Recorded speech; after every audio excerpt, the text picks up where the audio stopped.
Aficionados y amantes del deporte, ¿qué tal están? Qué gusto saludarlos por primera vez en este programa inaugural de Comuniqué Sports Channel. Un programa presentado por Comuniqué Sports, valga la redundancia, y presentado por Sport Depot. A mi derecha se encuentra una persona con quien tuve el lujo de jugar fútbol y fue entrenado por él alguna vez, Rubén Moore, enfrente de mí, Agustín Castoldi y el invitado especial de hoy, Pedro Morcillo.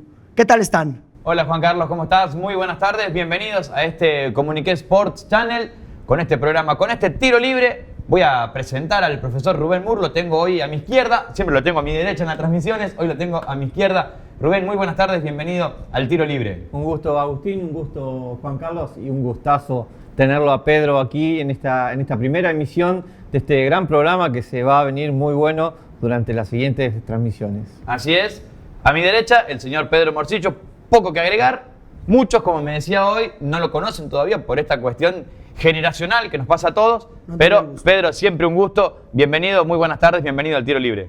Muchas gracias por la invitación a Juan Carlos, felicidades al programa, felicidades a los promotores de este gran evento y espero que este sea un canal donde los yucatecos podamos tener noticias tanto locales, nacionales como internacionales de los deportes.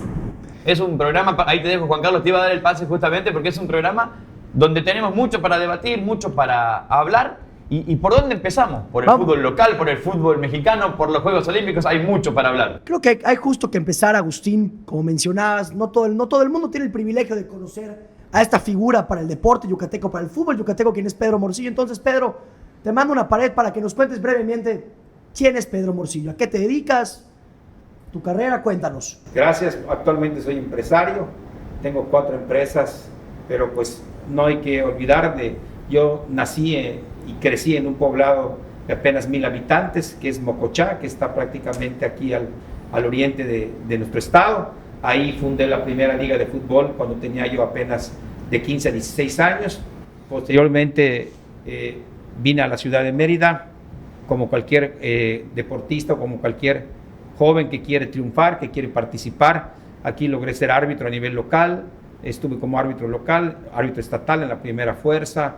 Tuve la oportunidad de estar con la selección Benito Juárez, que en aquella época todos los jóvenes querían estar en una selección Benito Juárez.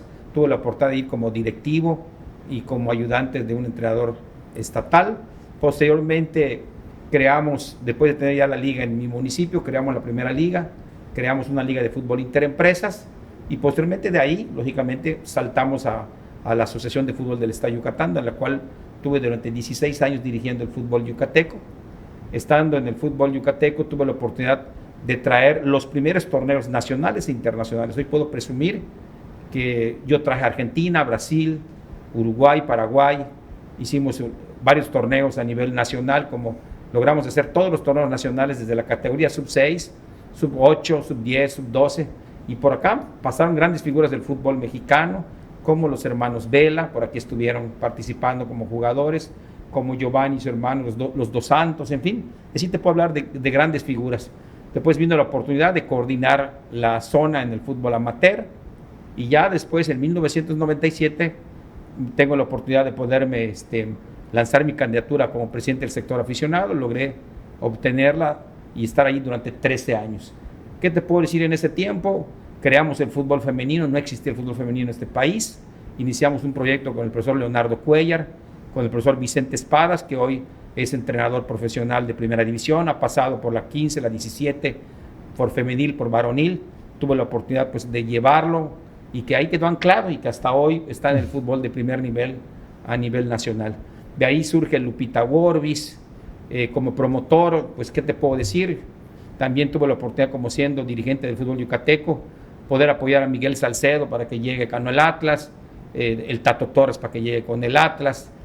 El último jugador, Henry Martín, que estuvo con nosotros en el fútbol de cuarta división. Y de ahí, lógicamente, ya todo el mundo conoce el camino donde ya llegó Henry Martín. Y ahora, perdón, Pedro, de todo esto, porque Henry es hoy la conclusión de todo para los yucatecos. Pero para volver un poquito a eso, me quedó una duda en que ibas hablando, o más que una duda. Y como primer tema con lo local, ¿en qué punto está el fútbol yucateco hoy? Porque Henry Martín es una cosa, y para el afuera, todos vemos, yo le digo a Juan Carlos, Henry Martín, yo vengo de otro país en mi caso, y Henry Martín es uno de los máximos goleadores históricos de la América. Pero el fútbol yucateco, aquí, ¿Dónde está? ¿en qué punto está? ¿Cómo estamos hoy en 2024? Mira, ¿Cómo estamos hoy parados? en 2024 estamos bien parados. ¿Por qué? Porque ya no es el Yucatán de 1980 o de 1990, donde solo jugábamos caseramente. Y esa es la equivocación de muchos directivos locales. Ellos tienen su liga y de aquí no quieren que los jugadores brinquen, salten y que se vayan. Quieren que toda la vida jueguen o con el Rogers o con la Modelo, con el Cuno, con la Wadi. Y ahí está el gran problema. Ahí estamos frenando a los futuros prospectos del fútbol mexicano. Hay que abrir. Los muchachos tienen que ir brincando barreras, tienen que pasar de infantil a juvenil, de ahí a ir una cuarta, una quinta, una cuarta, una tercera, una segunda, y por qué no ya después al plano nacional y después al plano internacional. Entonces era muy difícil en los años de los 90 que todos esos directivos querían que un niño que empezaba a los 6, quería que terminara con ellos hasta los 20, 22 años. Sí, Imposible. era Imposible, complicado, pero bueno. claro. Entonces ahí ese es el mito que yo rompí, ese es el mito que logré y es lo que hoy dejo. Una generación de jugadores que llegaron a tercera división, después llegaron, hoy son estelares en primera fuerza, otros han debutado en primera división, pero lo más importante, lo que tenemos que tener, el roce. Hoy el fútbol yucateco ya roza, porque participa en 14, 15 torneos nacionales, todas las escuelas se van a torneos nacionales, inclusive ya están yendo a jugar a torneos internacionales. Entonces, Sí. eso es lo que hay. El roce de hace 20 años no lo tenía Yucatán, hoy lo tenemos. Yo creo que pueden haber en 10 años, no un Henry Martín, pueden haber 10 Henry Martín. Pedro, y justamente hablando del roce, ¿no?, que tienen que tener los jugadores yucatecos, más que nada la parte de jugadores infantiles y juveniles, ¿qué te parece el proyecto Codefoot, ¿no?, que se implantó desde hace un año y el cual se han obtenido buenos resultados dentro de los torneos nacionales en todo el país? ¿Qué opinión te merece que Codefoot esté implantado en eso? Y no sabemos si el proyecto seguirá o no seguirá, y más allá de eso, ¿crees que es el camino a seguir después de que pase esta etapa del proyecto? Mira, yo creo que aquí lo que tenemos, hay que hablarlo claro, es una comisión de selecciones a nivel local, cosa que nos hacía falta hace 20 años, hace 30 años, porque nada más en aquella época eran los intereses de los que dirigíamos el fútbol. Hoy ya participa un gobierno, ya participa una asociación y ya participan, lógicamente, los clubes y las ligas. Ahora, ¿cuál es el problema? Es que cada quien debe ocupar su lugar. Ni los políticos, ni el gobierno, ni los que dirigen el deporte estatal pueden estar metidos en la parte técnica. Ellos tienen que estar metidos en la parte administrativa, buscando los apoyos. ¿Quiénes son los que deben estar metidos en la parte administrativa técnica? La asociación de fútbol. ¿Y quiénes deben estar dirigiendo? Pues los mejores entrenadores. Entonces, si cada quien va respetando, no podemos, por ejemplo, hace unos días tuvimos un fracaso por un error técnico. ¿Y quién defendía a la selección Yucatán? No había quien tuviera los pantalones y los reglamentos en la mano para poder discutirle a un directivo que lo único que hizo es recibir una llamada, cambiar un resultado que ponía en contra de Yucatán para que no pasara a la siguiente ronda. Y eso es lo que no podemos caer. Entonces, es un excelente proyecto. Yo creo que el gobierno que viene lo debe que tomar, lo tiene que seguir, porque ya el presupuesto está. Nomás hay que darle continuidad y próximamente podemos tener muchos jugadores en primera división. ¿Cuál consideras, Pedro, que es el mayor problema que enfrentan los futbolistas yucatecos en la actualidad? Pues los dirigentes yucatecos locales. Hay muchos dirigentes yucatecos, lo quiero decir, muy egoísta, que solo piensa en su equipo y no piensa en lo demás. Es como cuando tú piensas en tu equipo, pero después tienes que pensar en una selección. Entonces, todos los directivos de primera división no pueden ser envidiosos y decir, yo no te presto a mi jugador o no te doy a mi jugador, cuando el bien, pues es que hay una selección nacional que nos pueda representar. Entonces lo mismo pasa en el fútbol yucateco, cuando nosotros somos muy celosos y que queremos que nuestro niño nunca se vaya de nuestro equipo, queremos que siempre siga con nuestro equipo, entonces es que hay que darle la oportunidad, porque en el momento que tenga 11, 12 años, ya se tiene que ir a una quinta, ya se tiene que ir a una cuarta. Entonces si tu club no tiene esas categorías, lo tienes que dejar ir, o si no hay una tercera, o no hay una segunda, o hay una liga de ascenso, hay que dejarlos ir. Entonces tenemos que dejar de ser celosos y soltar a los jugadores. Es lo que nos falta en Yucatán y es lo que nos falta en México, lo mismo. Pero, con todo respeto, los dirigentes del fútbol mexicano son muy celosos y está el famoso lema que hoy todo el mundo conoce. Por ejemplo, nos arreglamos debajo de la mesa, nosotros dijimos a dónde va el jugador y eso no debe existir. El Pacto de Caballeros, ¿no? El famoso Pacto de Caballeros o el famoso Club de Toby. Eso, señores, México logró deshacerse en el 2007. A partir del 2007 ya se acabaron las famosas cartas, hoy hay transferencias y hoy pues los jugadores tienen más oportunidades de ir. ¿Qué pasa también? Estamos amañando el fútbol mexicano, porque en el fútbol mexicano hay muy buenos sueldos. Entonces hay veces Sí, claro. Exagerados a veces. por no querer ir a jugar a Europa por otro sueldo más bajo, pero pues ahí está la oportunidad de crecer. Entonces, Y ahí está la factura. Y ahí está la factura que está pagando la selección sí, mexicana hoy en y día. con eso teníamos un tema de qué hablar. Hoy, si tenemos los fracasos a nivel mundial, Es correcto. solo tiene un nombre y un apellido. Y ese nombre y apellido es la Federación Mexicana de Fútbol. En la Federación Mexicana de Fútbol tiene que haber muchos cambios, tienen que llegar formadores, tienen que llegar gente que realmente haga una estructura. Y la verdad, yo veo que con el Vasco Aguirre, con todo respeto, porque tengo el gusto de conocerlo, yo no creo que esa sea la solución.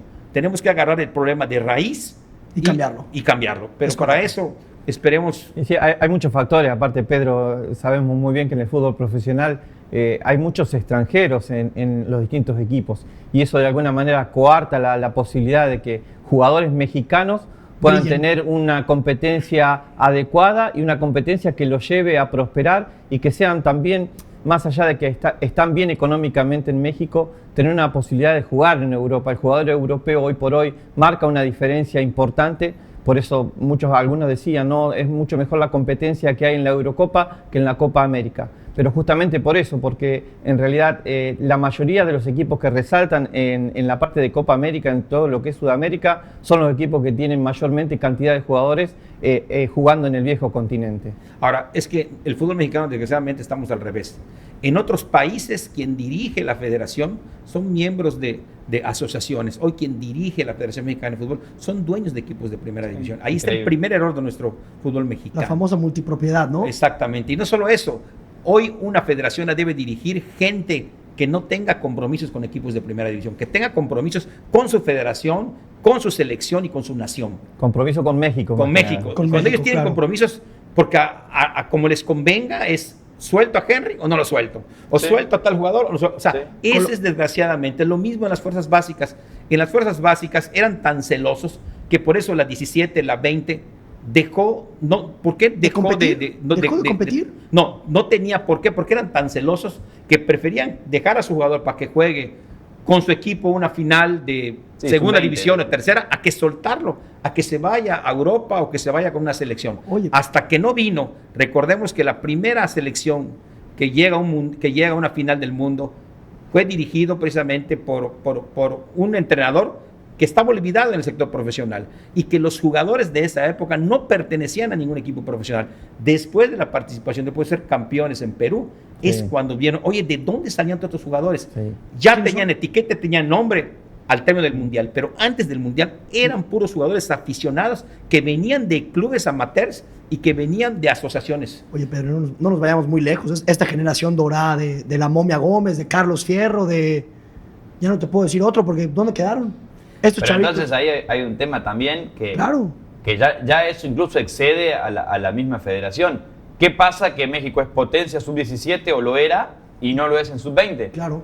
¿Qué pasa entre los 17 y los 20 años? O sea, ahí hay otro tema De formación a tener en futbolística. cuenta, porque si hasta los 17 son buenos, supongamos, ¿no? Compiten Porque a salen nivel campeones mundial. mundiales, son Claro. buenos. ¿Por qué a los 20 no? Por muchos factores, Agustín. Desgraciadamente aquí el jugador se marea. Cuando tienes 17, con todo respeto, un jugador no gana más de 20,000 pesos Ah, no, mensuales. claro. Cuando ya tienes 20, ya ganas arriba de 800 o 600,000 pesos y el jugador se marea. Entonces, ese es otro gran problema. Se desvía. Que exactamente, que no pasa en Sudamérica. En Sudamérica, hoy los jugadores sudamericanos saben qué es lo que quieren. Ellos quieren primero Sí, ir a Europa. jugar a un torneo sudamericano, pasarse, llegan a México como un trampolín y irse a Europa. Pero ellos ya tienen bien definido lo que quieren y ellos van a dejar familia, van a dejar todo. Desgraciadamente el mexicano no. Es muy El mexicano romántico. es más arraigado a sus costumbres y le es difícil poder despegarse. Ese es otro factor. Es muy Los que tradicional. se han despegado han llegado. O sea, pero bueno, esos son temas que tendríamos que hablar. Por eso en el fútbol también es importante que se trabaje en la psicología.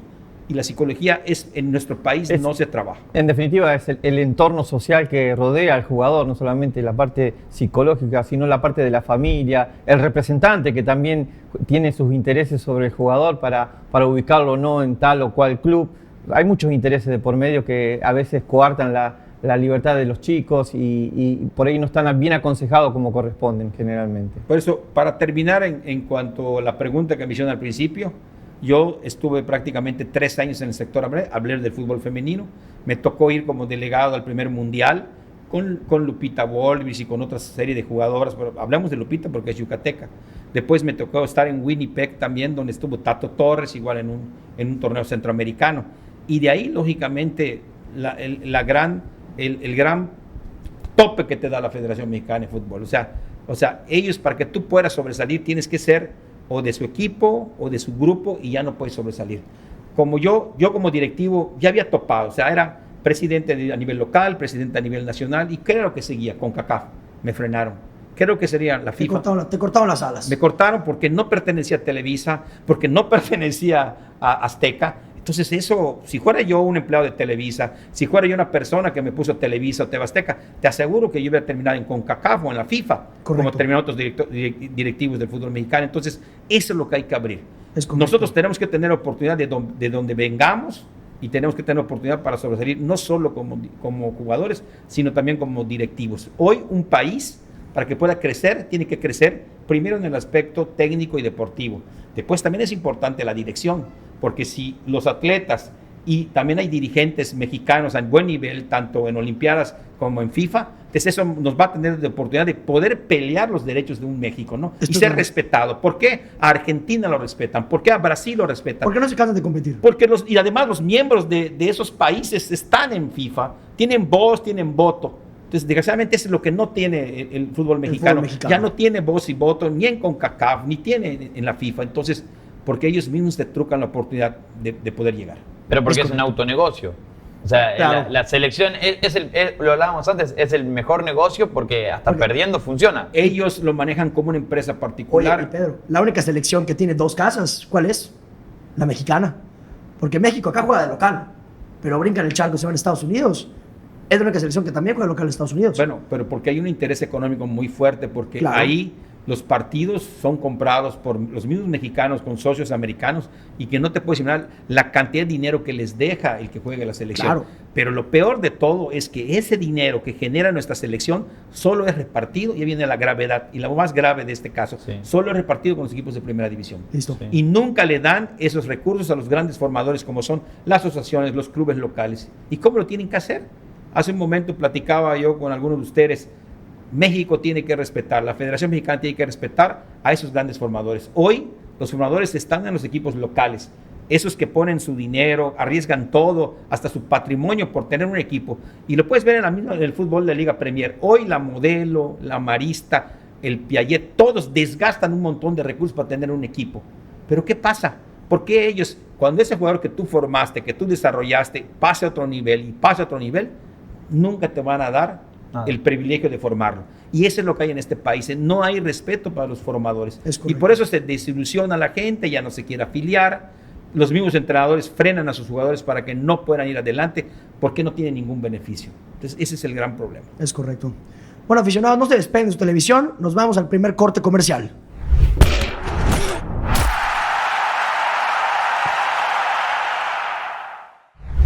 Aficionados, estamos de vuelta en el último bloque, en el bloque de cierre, con un tema un poquito más polémico. México cierra una participación en los Juegos Olímpicos a la cual no le cabe otra etiqueta que no sea fracaso. Pedro Morcillo, ¿qué sucedió con México en esos Juegos Olímpicos donde solo conseguimos la neta cantidad de 5 medallas y ni una sola de oro? ¿Qué pasó, Pedro? Cuéntanos. Bueno, pues yo te puedo decir desde mi punto de vista personal que volvemos a ser un país al revés. Hoy una farmacéutica dice, voy a dar 200,000 al que me traiga una de bronce, voy a dar 500,000 al que me traiga una de plata, y voy a dar 800,000 a la de oro. Tiene que ser al revés. ¿Por qué? Exactamente. ¿Por qué no dijeron, oye, voy a aportar 2 millones para la formación de los futuros atletas en 4 años? Y ese es el gran problema. Otro gran problema, y hay que decirlo, es nuestra presidenta de la CONADE viajando en primera clase, cuando todo ese dinero pudo haber servido para mucha formación. Ana Guevara sí. Vas, Sí, por favor. no. Dale, Agustín, dale. Sigue, tranquilo. Ana Guevara está viviendo sus últimos días como presidenta de la CONADE después de esta vergüenza olímpica, porque es lo que es. Tristemente, en México no hay otra forma de etiquetarlo, de encasillar los Juegos Olímpicos como vergüenza. Y la presidenta de la CONADE, Ana Guevara, viajando en primera clase. Pero, a ver, perdón, Rubén. ¿Qué cataloga como vergüenza? 5 medallas, Agustín. Porque, a ver, pero vamos al historial. ¿Cuándo ganó México 15 medallas, 20 medallas? Nunca, pero... Entonces, ¿qué cataloga esto como fracaso ¿por qué si lo un comparas con otros? Ahí te va. Es un tema, como dice Pedro, y que viene históricamente. Claro. Porque yo creo que sería un fracaso si me dicen no ganaron ninguna medalla. Digo, ¿qué pasó con los atletas incluso? ¿Qué pasó con...? Yo creo que, mira, más allá de lo deportivo, ¿no? Me da sensaciones muy feas, muy tristes los comentarios de la gente, porque la gente generalmente se focaliza en el deportista y hay un trasfondo detrás del deportista. El deportista en sí no tiene la culpa de tener una mala performance en un evento como el deportista que tuvo una medalla tuvo que romper reglas. Exactamente. Está como este muchacho verde. Tuvo que vender el carro a su papá para que pudiera terminar y llegar. Está como Osmar Olvera, ¿correcto el nombre? Sí. Osmar Olvera, de esas 5 medallas, 2 fueron de Osmar Olvera, y cuando se le feliciten a CONADE, él hace un comentario, no agradeciendo, preguntando, ¿y dónde está mi beca? Es increíble que un deportista de alto rendimiento, con el talento nato con el que nace, tenga que suplicar a llanto una beca para que pueda participar y representar al país. Aparte, el deportista no está pensando nunca en el dinero, está pensando en su proyección deportiva. Exactamente. Por eso varios deportistas, cuando han recibido dinero, lo utilizaban para su proyección, para su fogueo más que nada, que es el que realmente necesita un deportista de esa élite. Claro. Y después hay cuestiones de cada deportista. Porque, a ver, algo que pasó, lo de Randall Wheelers, estamos de acuerdo, tiene el mismo problema que tuvieron todos los otros. Ahora, el error que tuvo personal de él, por el que no gana la medalla, teniendo todas las ventajas de ganar una medalla de plata, ya entra también en una parte psicológica, como decía antes Pedro, del deportista. Porque si no es fácil decir, la CONADE no pone, y yo no voy a defender a la CONADE, ni mucho menos porque está a la vista lo que pasó, pero digo, es fácil decir, la CONADE no tuvo problemas si tenés 8 puntos de ventaja y haces un error en el último clavado. Hay una parte que es de los deportistas también, entonces claro, es un todo el que lleva a este resultado. Sí, pero para que cometa este error en esta instancia final, tiene que llegar a la instancia final. Y el problema del deportista mexicano es que no solo no llega a la instancia final, es que mayormente no compite para llegar a una instancia final porque no se prepara adecuadamente y no recae en las manos del deportista. Y ese es el principal problema de México, que el deportista no es que no puede, que no quiera, perdón, no es que no quiera, es que no puede. Y fíjate que no solamente en México, en muchos países pasa ese tema de la determinación del deportista cuando le toca tocar el punto más importante en su competencia. Es ahí donde falla. Entonces hay factores detrás que hay que estudiar y que tienen que rever los especialistas para que esa parte decisiva, esa parte de decisión del deportista en su actividad sea la más efectiva. Rubén, hay que tocar fondo. Hay que tocar fondo. Hoy nuestro país tiene que primero nombrar a una persona en la CONADE que tenga la capacidad, que tenga el conocimiento y que sobre todo pueda amasar a los 3 factores que necesita para que nuestro país pueda despegar. 1, sí necesitamos de un gobierno que ponga y que dé el ejemplo. 2, necesitamos a los empresarios que tienen mucho dinero y que lo inviertan en el deporte, que los enfoquemos a que tenemos que tener un fondo para las Olimpiadas. Y 3, que los atletas estén acompañados con un equipo profesional, desde psicólogos, médicos, preparadores, todo. Si nosotros conjugamos esos 3 factores y damos un golpe de Estado y tengamos un presupuesto, yo creo que en 4 años pueden cambiar, porque talento sí hay. Hay de sobra. Y mucha. Pero Pedro, ¿cómo? Esto viene pasando desde hace mucho tiempo. Y lo que tú dices es muy real. ¿Y tú crees que ellos no lo saben esto? Y los poquitos que han llegado y han obtenido una medalla es porque esos 3 factores, ellos tuvieron que hacerlo. No hubo un líder, no hubo una dirección que lo hiciera. Ellos son los que consiguieron patrocinadores, tuvieron a su equipo de trabajo, hicieron lo que tenían que hacer y llegaron. Y esos son los triunfadores. Pero aquel que no tiene ese talento para conseguir y solo tiene el talento para el deporte, es donde hay el fracaso. O sea, el deportista sí hay, que puede llegar a obtener una medalla. Tiene que tener atrás un equipo de gente que lo pueda arropar para llegar. Es la famosa base de la pirámide siempre. O sea, llega el que solito subió a la pirámide y llegó uno. Pero si hay una base sustentable, pues van a llegar 10 o 15. Ahora, el tema es siempre el mismo. ¿Cuándo va a pasar eso? Porque no, es lo que dije antes cuando mencionabas de un fracaso. Ok, un fracaso, pero ¿qué es lo que me da el parámetro de fracaso? Por ejemplo, en el fútbol, el parámetro es que México venía avanzando siempre a octavos de final, al menos. No llegaba al quinto partido. En Qatar no llega a la eliminatoria, lo puedes considerar como un fracaso. Pero en los Juegos Olímpicos viene siendo parecido. De hecho, es hasta parecida la actuación en los Panamericanos generalmente. Que ahí es donde por ahí el talento te alcanza. Porque compites contra Ecuador, Chile, Argentina, Venezuela, Colombia. ¿Qué pasa? son países que tienen el mismo problema. Es una cuestión de Latinoamérica, no es una cuestión, perdón, solamente de México. Brasil destaca un poquito más porque por cantidad de habitantes, por el tamaño del país. México igual hay, Pero México y por ya atletas. tiene la fórmula, solo hay que desarrollarla. Y el producto. Hoy ya tenemos olimpiadas locales, estatales, regionales y nacionales. Eso ya lo tenemos. Ahora tenemos que ver la forma de cómo haya la inversión y el interés de todos los factores. Exacto, Porque ahí se hacen los eventos, ahí participan y ahí se salen los mejores, pero falta la continuidad y el desarrollo. Y sí, encontrar de alguna manera la persona idónea para cada situación que se presente, porque también el captador, el detector de ese talento también tiene que ser una persona Preparada, específica, preparada por otra Y parte, hablemos en otros para deportes. llegar a eso. Automovilismo. Puede haber un excelente piloto, pero si no tiene las llantas ni el motor adecuado, no llega. Listo, gracias. Sí, Listo. claro. Entonces, y así te puedo hablar de ciclismo. Y así. Pero ¿sabes qué es lo que más da coraje y más problemática me causa a mí, en mi opinión? Que realmente el dinero está. Que México es un país que tiene el patrimonio que se puede permitir hacer esta inversión, pero que no la hace. Y es la famosa pregunta de Agustín, ¿por qué? Pero hay otra pregunta. Pero ahí también está el tema del egoísmo, Sí. de lo que hablábamos No, lo hoy. que hablábamos, No solamente varias existe cosas. a nivel local, existe a Y hay nivel otra Lo que cuestión también nacional, el claro. Comité Olímpico Mexicano también tiene que hacer cambios. O sea, ya no puedes tener a la gente que estuvo ahí 30 y 40 años y que no tiene claro. resultados. Claro. Hoy tenemos que meter otro tipo de directivos más jóvenes, que tengan mayor entusiasmo y que sobre todo puedan arropar y meter política y meter la parte de empresarios y la parte del deporte. Entonces, si todo se mezcla, hoy esa mezcla de tres la tienen las grandes potencias. Y no hablemos de ellas, sabemos cuáles son. Y esa es una mezcla de tres, donde todos ves los dirigentes de primer nivel, ves los patrocinadores de primer nivel y ves a los entrenadores de primer nivel. Y eso no lo tenemos en México. Y un detalle también, ¿qué hacemos nosotros como consumidores? Porque acá es fácil decir, no, la CONADE hace esto mal, en el echar Comité culpas, Olímpico. ¿Cuándo? Y es válido lo que estamos hablando. Ahora, ¿cuándo vemos una competencia de taekwondo? Nunca, jamás. Nunca. Ahora, cada 4 años en los Juegos Olímpicos decimos, no, qué desastre, está todo funcionando mal. Claro, hay echamos- muchas echamos cosas la también. de Exacto. Cuando no saben cuánta gente trabaja en el taekwondo y pone todos sus recursos, pero están limitados. Sí. Les falta mayor competencia Es a correcto. nivel nacional, a Pero, nivel perdóname que te internacional. interrumpa, pero también ya lo estamos limitando el tiempo. Estamos llegando Muy al bien. final del programa. De hecho, nos comentaron allá por producción que tienes que ir a visorear al nuevo Henry Martin. Entonces, aficionados, llegamos al final del programa en la línea de Easy, pero no se preocupen porque tanto en nuestras redes sociales como en YouTube seguimos al aire. Gracias, Pedro, por esta primera edición. Fue un gusto y un honor para nosotros tenerte en este primer capítulo. Ojalá que vuelvas pronto porque la realidad es que sí, quedaron muchos temas pendientes. Aficionados a ustedes, nos vemos en las redes sociales. Muchas gracias por todo.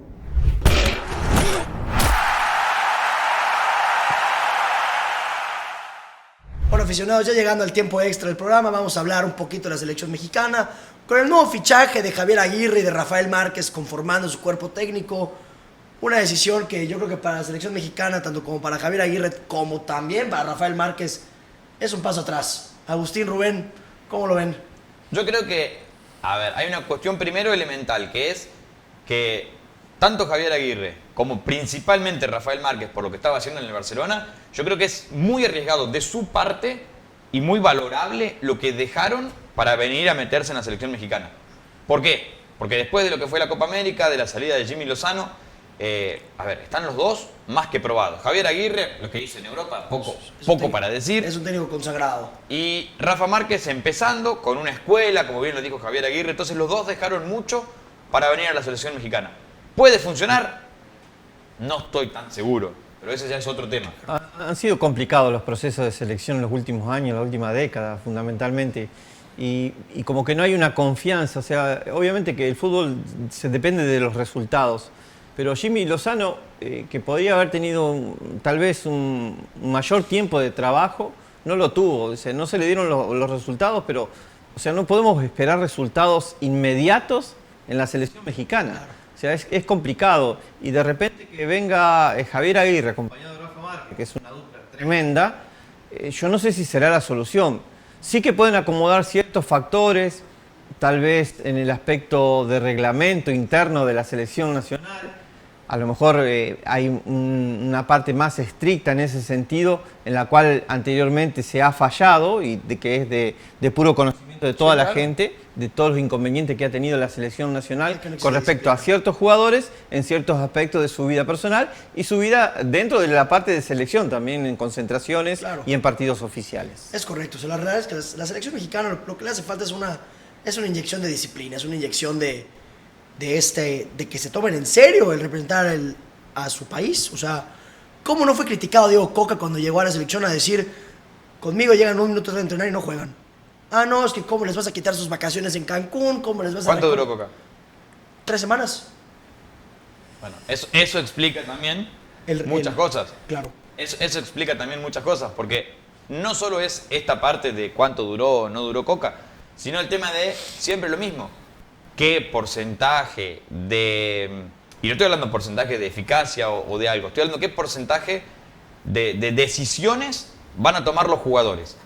Porque si seguimos con que los jugadores toman un alto porcentaje de las decisiones, Nunca puede vamos a venir cambiar. Javier Aguirre, puede venir Guardiola, puede venir Justo- Rubén Mur, cualquiera va a venir ahí a dirigir los entrenadores más preparados y no va a tener problemas, porque Rubén, que es entrenador, va a llegar y va a decir, yo quiero hacer así. Y te dicen, no, mira, que yo soy Juan Carlos Barama, yo no voy a hacer esto porque no se puede. Es complicado porque hay muchas cosas que tampoco nosotros sabemos que van en el interior de una selección nacional, como las que vienen siendo, ¿no? No sabemos el comportamiento de los jugadores.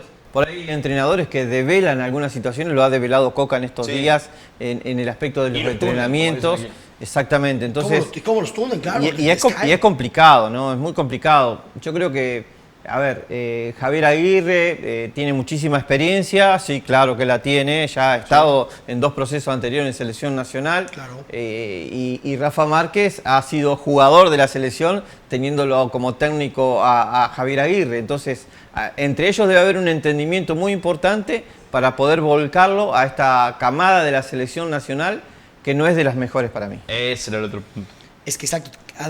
¿Qué tanto podemos exigirle a una selección donde realmente tu extremo izquierdo titular es Uriel Antuna? Es que ni siquiera hay que poner nombres. No, es que sí hay que poner nombres. Es fácil, pero es fácil poner nombres.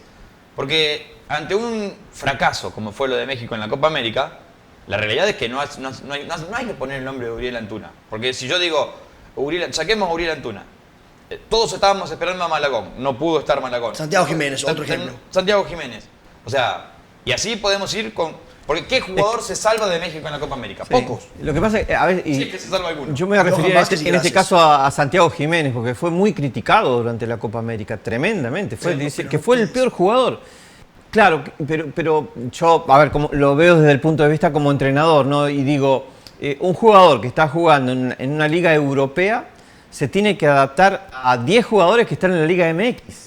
Sí. ¿Cómo haces para adaptar todo eso? El ritmo. Es muy complicado. El ritmo, El ritmo. Es muy complicado, ¿Cómo no, le es, puedes no es el pedir? mismo ritmo. Claro. Muy bien, sabemos muy bien de los jugadores que regresan a México y que le cuesta adaptarse porque es otro entrenamiento, es otro clima, es otra comida, son muchísimos factores que interfieren. ¿Y cómo le puedes pedir a un delantero centro de área como lo es Santiago Jiménez que meta goles si en un partido le llegan 2 pelotas al área? Exactamente. O sea, y justo por eso menciono a Uriel Antuna, por darte un ejemplo burdo.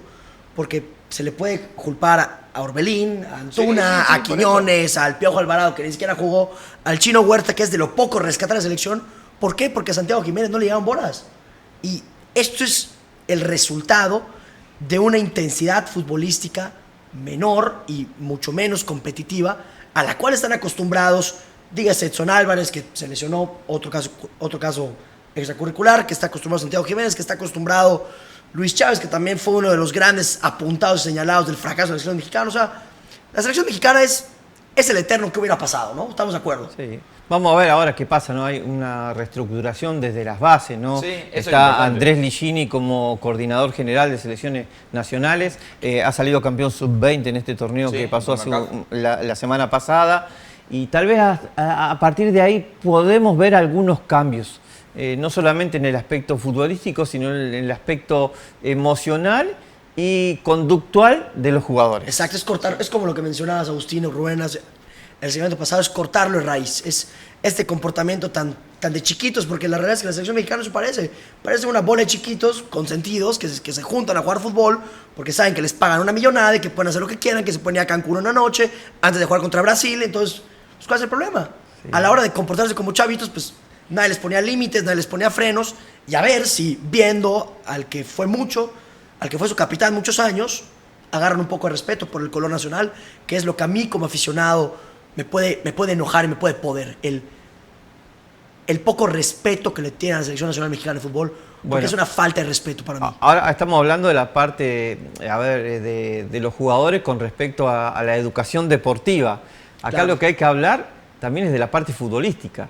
Y en ese sentido, son los mismos jugadores. Ok. No hay un recambio futbolístico, ni tampoco lo hay en la Liga MX como para decir, sale tal jugador que puede reemplazar a Uriel Antuna, que puede reemplazar al Chucky Lozano, o que puede reemplazar a Montes. Porque no hay, porque Perdón no que hay- interrumpa. ¿Cuánto tardó en salir el reemplazante de Ochoa? No, fíjate. Tanto que se habló, porque... 10 años. Y que va a volver. Y no solo eso, ahí va. Al Mundial de Qatar, los 3 arqueros de México tenían más de 35 años. Los 3. ¿Cómo? ¿Quiénes eran? Cuando estuvo, no recuerdo, uno era Ochoa, el otro era Cota, no me acuerdo del tercero, El era arquero- Talavera. Talavera. Los 3 tenían más de 35 años. Qué bárbaro. Y otro de los arqueros top en ese momento era Jesús Corona, que ya tiene más de 40 también. Y justo fue criticada la no convocatoria de Carlos Acevedo y poco más. ¿Quién más? Ahora, la pregunta es, ahí viene el otro punto, porque se habla mucho de los jugadores, de las vacas sagradas, que no se van, está perfecto. Ahora, ¿qué hizo Acevedo para tirar la puerta y que digan Ochoa no tiene que ser titular? Malagón sí lo hizo. Esa es una ventaja para Malagón sí Sí. lo hizo. Pero tanto que se pedía Acevedo, muchas veces se pide, y eso también hay que ver la parte del aficionado otra vez. Se pide por pedir. Primero, la primera parte del aficionado que hay que ver es la que hablamos tanto de los Estados Unidos.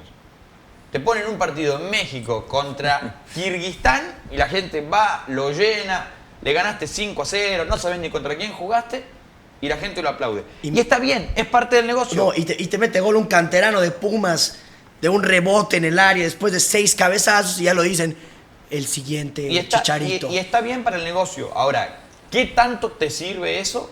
Porque si tú me dices, tienes doble jornada en Estados Unidos, juegas contra Kirguistán y luego juegas contra Francia, No sirve de nada. dices, Ah, bueno, tengo un partido que me va a ayudar a la parte del negocio y tengo un partido que me va a dar parte competitiva. a medirme de nivel. Exactamente. Pero Y ahí dices, bueno, fíjate vos como agente externo en la selección mexicana, y lo decía Marcelo Bielsa después de haber jugado con México, ¿por qué México no presentó Sí. su mejor equipo teniendo en cuenta que posteriormente tenía un partido contra Brasil, Sí. que era fundamental y en el cual podía haber dilucidado muchas cosas o haberse sacado muchas dudas y pensar en tener una muy buena faena contra el otro equipo? Pero perdón, ahí volvemos a un error que lleva años. Voy a hablar de 2015, por eso se hizo tan famoso en ese momento la narración de Martinoli.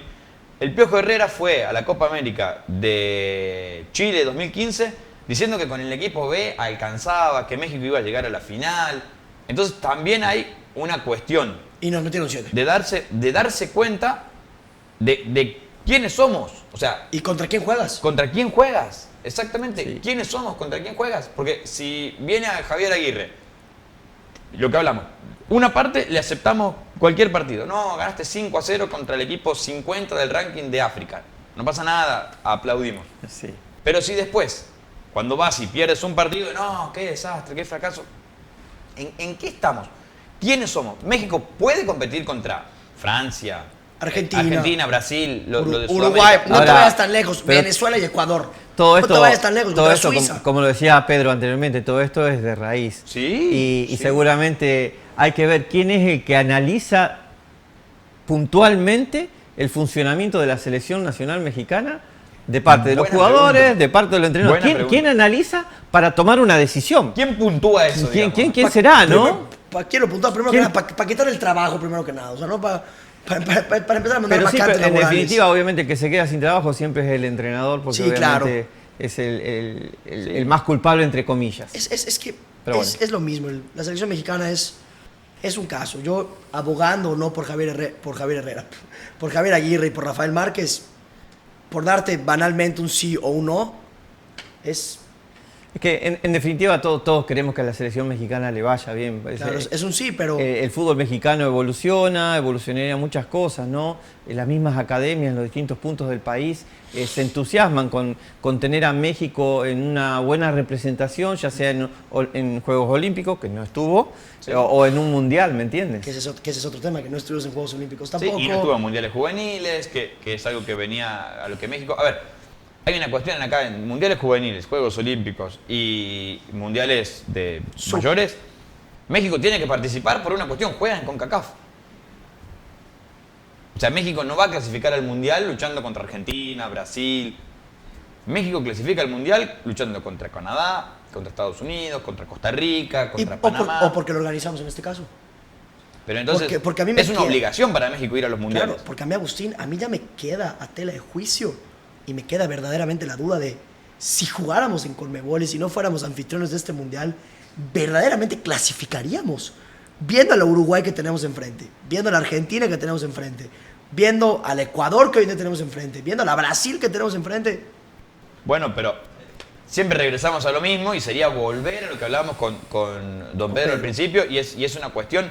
de raíz. Hasta para cerrar este tema, como menciona Rubén, esto de que sea de raíz, porque tú dices Ecuador históricamente estuvo abajo de México. ¿Cuál es la diferencia ahora? Que Ecuador tiene a Piero Hincapié, Moisés Caicedo, Pacho, jugadores de entre 20 y 23 años, jugando en el Leverkusen, en el Chelsea. ¿Pero por qué están en el Leverkusen, en el Chelsea?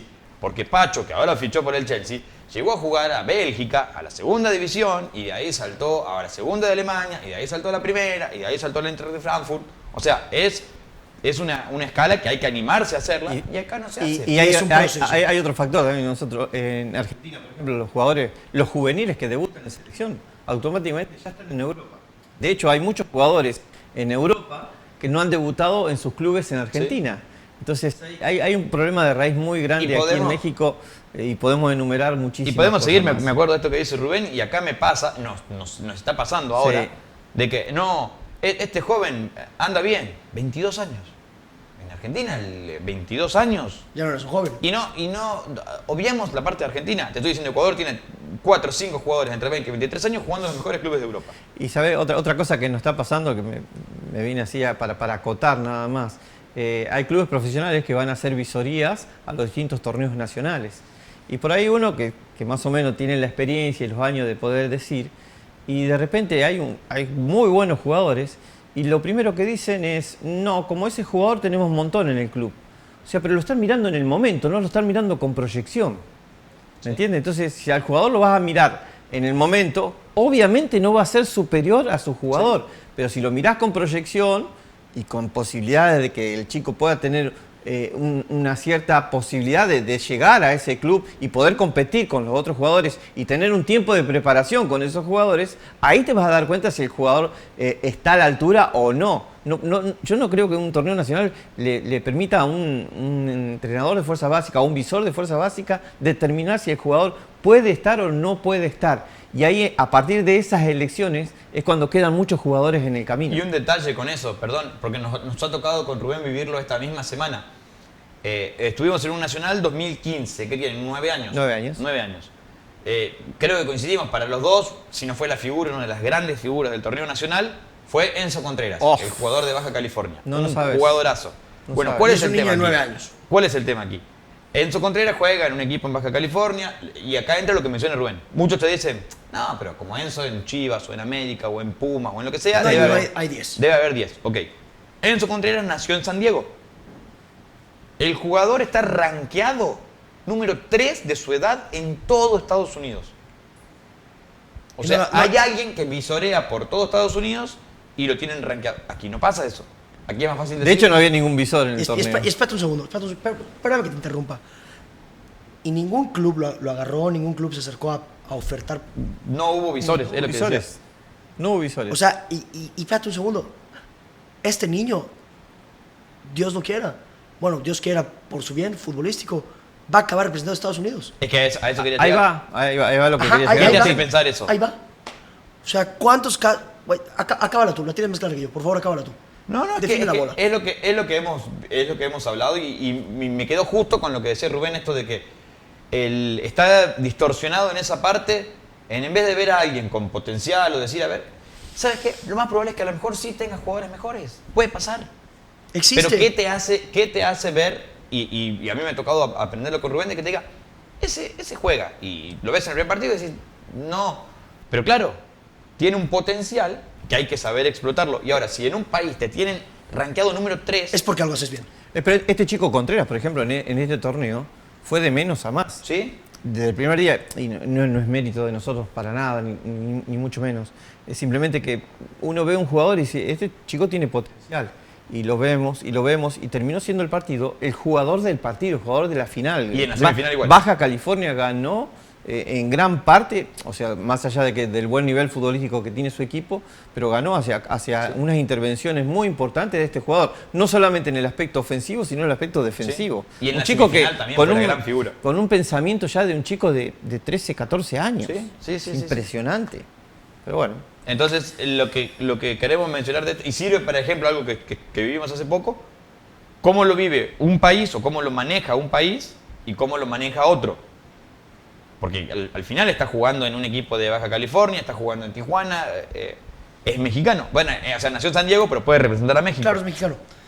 Y no vaya a pasar que represente a Estados Unidos por esta falta de seguimiento. Si en 10 años llega a representar a Estados Unidos, nos vamos a acordar de esta charla. No vamos a acordar de esto, que tuvimos quede acá. grabado. Del primer programa de Comuniqué. Por favor. Aquí descubrimos a Enzo Contreras. Enzo Contreras, En sí. Comuniqué Sports Channel descubrimos al futbolista, hoy en día estadounidense, de 9 años, Enzo Contreras. Si en 10 años juega para Estados Unidos, Federación Mexicana del Fútbol, en 10 años no hicieron nada bien.